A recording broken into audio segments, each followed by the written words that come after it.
Hi friends, welcome back my YouTube channel math वाला पे। आज के इस वीडियो में आपको बताएंगे भारतीय संविधान के बारे में। भारतीय संविधान भाग 1 शुरू से बताएंगे। भारतीय संविधान जो फर्स्ट क्लास, भारतीय संविधान जो जिस तरह से बुक में अध्याय होते हैं, किसी भी बुक का अध्याय होता है उस तरह इसमें भाग होता है, और किसी भी बुक का अध्याय में जो हर एक पेज होता है उस तरह से इसमें आर्टिकल होता है। इसी तरह हम देखेंगे भाग एक का जो अध्याय का नाम है जैसे कि संसद एवं संघ एवं उसका राज्य क्षेत्र, संघ एवं उसका राज्य क्षेत्र होता है। आर्टिकल 1 में कहा गया, इसमें 1 से 4 तक है। भाग एक में आर्टिकल 4 तक है, 1 से 4 तक को रखा गया है।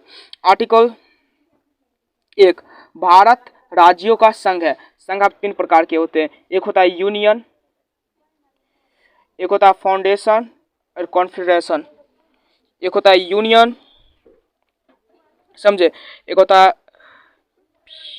फाउंडेशन और फाउंडेशन होता है। कि 3 तरह के होते हैं संघ। इसमें एक होता है ना, तो उसमें फाउंडेशन में होता है कि अलग हो सकता है, यानी कि अलग एक दूसरा से अलग हो सकता है। कॉन्फेडरेशन में भी होता है संसद की अनुमति के बाद अलग हो सकता है। और यूनियन में जो होता है, यूनियन में किसी के भी अनुमति के बावजूद भी अलग नहीं हो सकता है। जो इसके देश में चला आया तो वो वहीं पे रहेगा और उससे अलग कभी नहीं हो सकता है। उसके अंतर्गत परिवर्तन, अंदर परिवर्तन हो सकता है लेकिन उससे बाहर नहीं निकल सकता है। इस तरह भारत राज्यों का यूनियन है। आर्टिकल 2 में कहा गया है, भारत के संसद विदेशी राज्यों को अपने में मिला सकती है। भारत के संसद जो है ना, किसी भी विदेशी राष्ट्र को अपने में मिला सकती है, किसी विदेशी राज्य को अपने में मिला सकती है। जैसे एग्जांपल ले लीजिए सिक्किम को। एग्जांपल में सिक्किम को 16 मई 1975 में भारत में मिलाया गया था। 16 मई 1975 को भारत में ये मिला था, जब तिब्बत पे आक्रमण हुआ था तिब्बत के युद्ध में। तिब्बत चीन में मिल गया, उसको अपना लिया गया था। इसके बाद ही ये है ना, सिक्किम भारत में मिल गया 16 मई 1975 में। इस शायद 7 सिस्टर के साथ में ऐसे है ऊपर में, इस तरह से। अब हम देखते हैं आर्टिकल 3 देखते हैं। ये नोट कर लीजिएगा वीडियो को रोक करके। आर्टिकल 3 हम देखते हैं।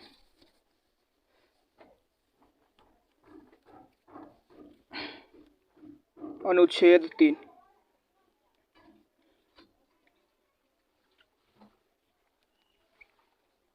इसमें क्या कहा गया? इसमें कहा गया है कि संसद को यह अधिकार है वर्तमान राज्य में परिवर्तन कर सकता है। संसद को अधिकार है कि राष्ट्र के अंदर परिवर्तन कर सकता है। जो भी वर्तमान राज्य है ना, वर्तमान राज्य में परिवर्तन कर सकता है, राज्य में परिवर्तन कर सकता है।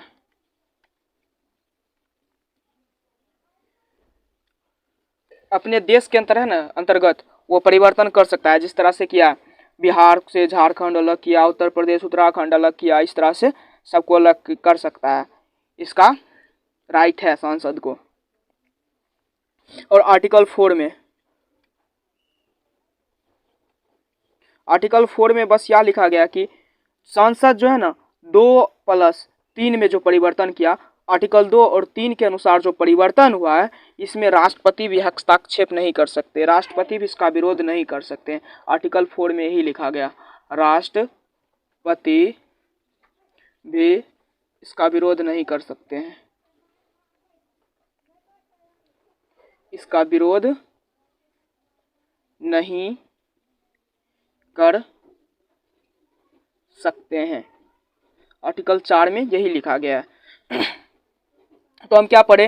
पहला भाग संघ एवं उसका राज्य क्षेत्र है, और उसमें एक पढ़े थे आर्टिकल 1 के बारे में। आर्टिकल 1 में लिखा गया था कि भारत राज्यों का यूनियन है, कॉन्फेडरेशन या फाउंडेशन नहीं, यूनियन है।